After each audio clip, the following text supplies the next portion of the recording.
அனைவருக்கும் வணக்கம். இந்த வீடியோவில் நம்ம பார்க்க போகிறது, ஒருத்தர் ஜாதகத்தில் சனி நல்ல வலுவாக இருக்குது அப்படின்னா அவர் தொழில் செய்யலாமா அப்படிங்கிற தலைப்பில் இந்த வீடியோவில் பார்க்க போகிறோம். நிறைய ஜோதிடர்கள், நிறைய ஜோதிட ஆர்வலர்கள் என்ன சொல்கிறாங்கன்னா, சனி வலுத்தவங்க நிச்சயமாக தொழில் செய்யலாம், தொழிலில் ஒரு பெரிய முன்னேற்றத்தை அடையலாம் அப்படிங்கிற மாதிரி நிறைய சொல்கிறாங்க. ஆனால் என்னோட அனுபவத்தில் நான் அப்சர்வ் பண்ண விதத்தில் சனி மட்டும் ஒருத்தர் ஜாதகத்தில் வலுவாக இருந்தால் அவங்க ஓரளவு முதலீடு போட்டு செய்யக்கூடாதுன்னு தான் நான் சொல்லுவேன். ஏன் அப்படின்னா, இப்போ நீங்கள் ஒரு தொழில் செய்கிறீங்க, ஒரு 4 பேரை வேலைக்கு எடுக்கிறீங்க, மிஷின்ஸை வாங்கி போடுறீங்க, இடம் வாடகைக்கு எடுக்கிறீங்க, மார்க்கெட்டிங்க்கு ஆளை வைக்கிறீங்க, டீலர்ஸ் கூட பேசுகிறீங்க, கஸ்டமர்ஸ் கூட பேசுகிறீங்க, உங்கள் கம்பெனிக்கு தேவையான டாக்குமெண்ட்ஸ் ஒர்க்கை பண்ணுறீங்க. இந்த மாதிரி நிறைய சுச்சுவேஷன்ஸை நீங்கள் ஹேண்டில் பண்ண வேண்டியதாக இருக்கும் ஆரம்ப கட்டங்களில். இப்போது சனி மட்டும் வலுவாக இருக்குதுன்னு வச்சுக்கலாம். அவர் இந்த மாதிரி வேலைகள் எல்லாம் தனியாக எடுத்து செய்யும்போது ஏதோ ஒன்று நடக்கலைன்னா கோச்சுப்பார், நிறைய எதிர்பார்ப்பார், நினச்சபடி போகலை அப்படின்னா வருத்தப்பட்டு உட்காந்துருவார். உழைக்கிற குணம்தான் அதிகமாக இருக்குமே தவிர சூழலுக்கு ஏற்ற மாதிரி நடந்துக்கிட்டு இல்லைன்னா அடித்து பேசி காரியத்தை சாதிக்கிறதுக்கு இந்த 2 விஷயத்துக்குமே சனி வளர்த்தவங்க சரியாக செஞ்சு முடிக்க முடியாது. ஆனால் இதுவே சூரியனோ செவ்வாயோ புதனோ வளர்த்தவங்க, சனி கூட வளர்த்தவங்க, இல்லைன்னா தனிப்பட்ட சூரியன் செவ்வாய் புதன் இதில் ஏதோ 1 or 2 வளர்த்தவங்க இந்த மாதிரி சுச்சுவேஷன்ஸை தனியாக ஹேண்டில் பண்ணுவாங்க. எங்கே எப்படி நடக்கணும்னு தெரிஞ்சிருக்கும். ஒன்று அடித்து பேசி அந்த வேலையை முடிச்சிருவாங்க, இல்லைன்னா வளைவு சுழிவோடு விட்டு கொடுத்து அவங்களுக்கு ஏற்ற மாதிரி நடந்து அந்த விஷயத்தை செஞ்சு முடிச்சிருவாங்க. 2ல் ஏதோ ஒன்று பண்ணிவிடுவாங்க. ஆனால் சனி வளர்த்தவங்க அப்படி பண்ண மாட்டாங்க. அது ஏன் நடக்கலை, எனக்கு ஏன் கொடுக்கல, இப்போ தரமாட்டேங்கிறீங்களா, அப்போ போங்க, எனக்கு வேண்டாம் அப்படின்னு கோச்சுப்பாங்க, மன வருத்தப்படுவாங்க, தாழ்வு மனப்பான்மை ஆவாங்க.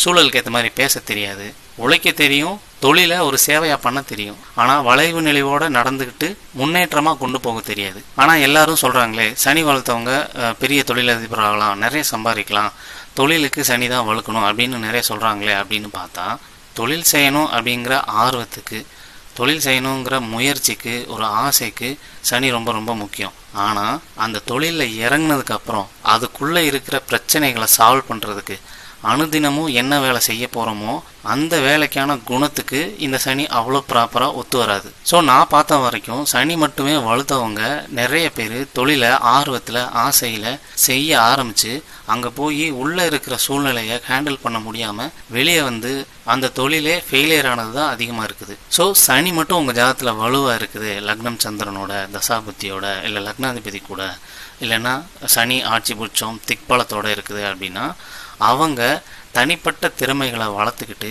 அதாவது தனிநபராக ஒரு வேலையை கற்றுக்கிட்டு அதையே சேவையாக தொழிலாக சர்வீஸாக பண்ணுற மாதிரியான ஒரு வேலையை எடுத்து முழு நேர தொழிலாக பண்ணலாம். உதாரணத்துக்கு ஒரு electrician, plumber, repair work, renovation work, service work, அது எலக்ட்ரானிக் சர்வீஸாக இருக்கட்டும், இல்லை ஆட்டோமொபைலாக இருக்கட்டும், இல்லை எந்த மாதிரி லக்ஸூரியஸான பொருளாக இருக்கட்டும், எல்லாத்துக்குமே, செல்ஃபோனாக இருக்கட்டும், லேப்டாப்பாக இருக்கட்டும், வாட்டர் ஹீட்டாக இருக்கட்டும், வாட்டர் பியூரிஃபையராக இருக்கட்டும், ஃப்ரிட்ஜாக இருக்கட்டும், எல்லா பொருளுக்குமே சர்வீஸு, ரினோவேஷனு, ரீஒர்க்கு இது எல்லாத்தையுமே ரிப்பேர் பண்ணுற அந்த திறமையை வளர்த்துக்கிட்டு அதை நீங்கள் ஒரு சர்வீஸ் சென்டராகவே யூஸ் பண்ணலாம். இல்லைனா அது சார்ந்த பொருட்களை வாங்கி ஒரு கடை மாதிரி வச்சு விற்கலாம்.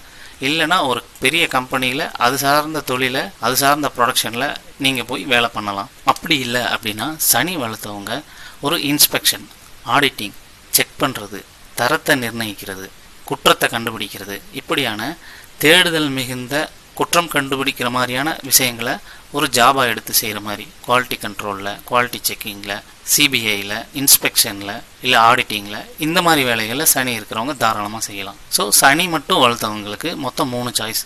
1, தனிப்பட்ட திறமையை வளர்த்துக்கிட்டு அந்த திறமையை ஒரு முழு நேர தொழிலாக பண்ணலாம். 1. 2வது, அதே திறமையை வளர்த்துக்கிட்டு ஒரு கம்பெனிக்கு கீழே போய் வேலை பண்ணலாம். அப்படி இல்லைன்னா இப்போ சொன்ன மாதிரி auditing, quality inspection, quality checking இது மாதிரியான துறைகளில் நீங்கள் வேலை பார்க்கலாம். ஸோ இந்த 3 துறைகளில் தான் சனி மட்டும் வளர்த்தவங்க வேலை செய்யணும்.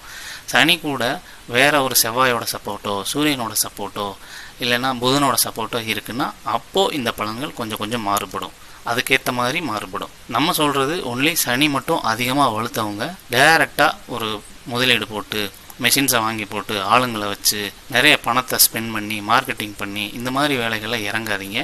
நிறைய நெகட்டிவ்ஸை ஃபேஸ் பண்ண வேண்டியது இருக்கும், இல்லைனா நிறைய சிரமப்பட்டு முன்னேற வேண்டியதாக இருக்கும். இல்லை ஆரம்பிச்சாச்சு வேறு வழி இல்லை அப்படின்னா அதுக்கான ஆட்களை சரியாக நிர்ணயித்து அந்தந்த வேலைகளை அப்பப்போ முடிச்சுக்கிட்டு நீங்கள் உங்கள் நேச்சருக்கு ஏற்ற மாதிரி வேலையை அந்த கம்பெனியில் எடுத்து செய்கிறது தான் ஒரு சரியான வழியாக இருக்கும்.